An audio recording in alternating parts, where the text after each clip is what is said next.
বিভোর পুরো দল। লঙ্কা দ্বীপে লঙ্কানদের হারাতে মরিয়া পুরো দল। ভালো শুরু পেলে লম্বা ইনিংস খেলার কথা জানিয়েছেন পারভেজ ইমন। শতভাগ ফিট না হলেও অঘোষিত ফাইনালের জন্য নিজেকে প্রস্তুত করছেন নাজমুল শান্ত। গুরুত্বপূর্ণ ম্যাচে ফিরবেন তাসকিন আহমেদও। শ্রীলঙ্কার ক্যান্ডি থেকে নায়ান বিন জসিমের পাঠানো রিপোর্ট।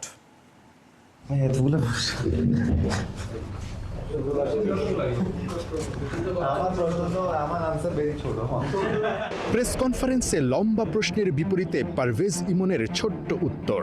গুরুত্বপূর্ণ ম্যাচের আগে লম্বা পথ পাড়ি দিয়ে আসা ইমনের কাছে ছোট্ট উত্তর গণমাধ্যম কর্মীদের তৃপ্তি মেটাতে হয়তো ব্যর্থ।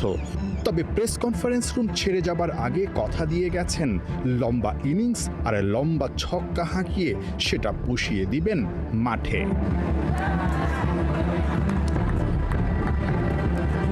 বিগ ম্যাচের আগে দারুণ ফুরফুরে মেজাজে টিম টাইগার্স। তাসকিন আহমেদ, লিটন কুমার দাস